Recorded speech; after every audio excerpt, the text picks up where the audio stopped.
aí, meu amigo, vou pagar a aula pra vocês porque eu não mereço o pagamento dessa aula. Claro que teve uma parcela de vocês não ter feito a tarefa. Mas tudo bem, nós vamos recuperar na próxima. Agora é física, outra coisa, relax. As questõezinhas eram de ABCDE, era teórica, então vamos acreditar que vocês tentaram. Eu não vou olhar para não rolar climão. Então se tu não tentou, não posso fazer nada mesmo. Que Deus proteja todos nós. Vamos que vamos. Sexta-feira e semana que vem a curta, meu querido. Sim, feriado. Quem quiser.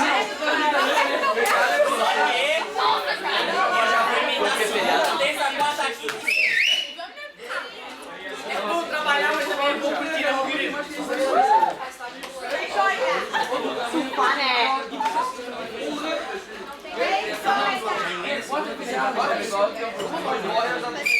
Semana que vem, tu não vai ter aula de matemática, por isso que eu passei a tarefa infinita, sacou? Ó, página 59, exercício 2, na física. Rapidamente, primeira lei de Newton, se a resultante é zero, ou tá parado e continua parado, ou tá em NRU e continua em NRU. Ou seja, se a resultante é zero, a velocidade é constante em direção, módulo e sentido. O vetor todo não muda. Fez curva? Não pode ser resultante zero porque tem que ter força centrípeta. Fazer uma curva é acelerar, mesmo que a velocidade não aumente. Terceira lei de Newton, para toda força existe outra. De mesmo modo, mesma direção, sentidos opostos, jamais se anulam, pois, e possuem a mesma natureza. 2. Com relação à terceira lei de Newton, proposições abaixo. 1. A força que a Terra exerce sobre a Lua é exatamente igual em intensidade à força que a Lua exerce sobre a Terra. Sim, porque se uma atrai a outra atrai a uma, e de acordo com a terceira lei de Newton tem que ser igual. Nós temos a sensação, intuitivamente, que o corpo maior vai fazer mais força no menor do que o menor no maior. Mas é ilusão. Se tu pegar dois ímãs, um pequenininho e outro poderoso, tu vai sentir as duas mãos sendo atraídas. Não vai ser só a mão que segura o ímã pequenininho que vai ser atraído. Quanto mais forte for a atração de um, mais forte será a atração do outro. E a gente confirma isso usando dinamômetros no laboratório. Então não fiquem nervosos, mesmo que teu coração não aceite essa ideia. A ciência já nos demonstrou, inclusive experimentalmente, este fato.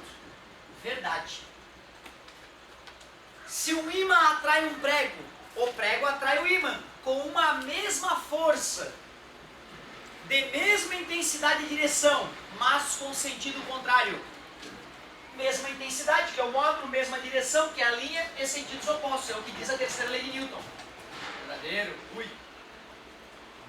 3. A força que possibilita um cavalo puxar a carroça é a força que a carroça exerce sobre ele. Falso. A força que permite um cavalo puxar uma carroça é a força que ele aplica na carroça. E ele só consegue fazer isso porque tem o atrito das patas dele com o chão, né? Certo? Que consegue superar a força de atrito de rolamento das rodas da carroça. Por que ação e reação não se anulam nesse caso e o cavalo não fica parado? Por causa que o atrito é no chão. Exatamente, a força que o cavalo faz atua na carroça. A força que a carroça faz atua no cavalo. Então, se eu fosse desenhar todas as forças, né? Claro que eu não sei desenhar um cavalo.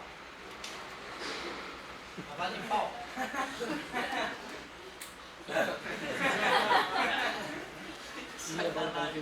É uma biga, sim, é uma biga. Qual é o problema? Então, ó. Aliás, como eu quero diagrama de corpo livre, eu vou desenhar a biga flutuando. Biga aquela dos romanos. Era só duas rodinhas. A carroça. A carroça tem que botar 4 rodas aqui. Pode ser carroça, não é? Ó, o cavalo faz força na carroça, certo? E a carroça faz força no cavalo. O cavalo com as suas patinhas faz força no chão, para trás. É uma força de atrito. A força de atrito atua para frente nas patas do cavalo. Por isso que o cavalo vai para frente. E o atrito na roda da carroça atua para trás. Então tu vê o chão se sente puxado para frente pela força de atrito na roda da carroça. O problema é que a roda acaba girando e aí então ela acaba se arrastando mais fácil do que se arrastariam as patinhas do cavalo contra o chão. Se tu bota roller na pata do cavalo, ferrou. O cavalo vai tentar caminhar e como as patas dele também não vão ter atrito suficiente, ele não vai conseguir caminhar. Fica à vontade. E a 3 estava absurdamente falsa, né? Dizia que a força que possibilita que o cavalo puxe a carroça atua no cavalo. E que é isso? Tem que atuar na carroça. Otávio, Pois não. tem alguma exceção no mundo que as 3 leis de Newton sejam falhas? Cara, o que nós começamos a perceber, primeira coisa que começou a falhar, o Newton foi o cara que fez as contas para mostrar quais eram as forças que atuavam nos planetas do sistema solar, qual força que o Sol aplicava nos planetas, ele conseguia fazer um cálculo aproximado disso. Então ele conseguiu começar a prever o movimento dos planetas, matematicamente. Melhor do que já fazia o Kepler, que foi o cara no qual ele se baseou para criar as leis de Newton. Só que quando ele ia aplicar suas leis no movimento de Mercúrio, que é o primeiro planeta que gira próximo do Sol, falhava, alguma coisa falhava, tinha alguma coisa errada com a órbita de Mercúrio. Nós não sabíamos até pouco tempo atrás explicar o porquê. Quando Einstein veio com a teoria da relatividade, lá em 1900 mais ou menos, aí nós começamos a questionar as leis de Newton em alguns casos. Então nós sabemos que as 3 leis de Newton, elas falham para situações onde a massa dos objetos é muito grande, como próximo da estrela, da nossa grande estrela que é o Sol. E também as leis de Newton começam a falhar para velocidades altas, para quando os corpos começam a atingir velocidades próximas da velocidade da luz, que é 300 mil km por segundo, as leis de Newton começam a falhar. E aí é por isso que vem a teoria da relatividade, para consertar essas falhas, certo? Bacana a tua colocação. Opa, e aí, meu querido, chegou o nosso querido voluntário, vamos que vamos, galerinha. Oi, gente, de novo, oi.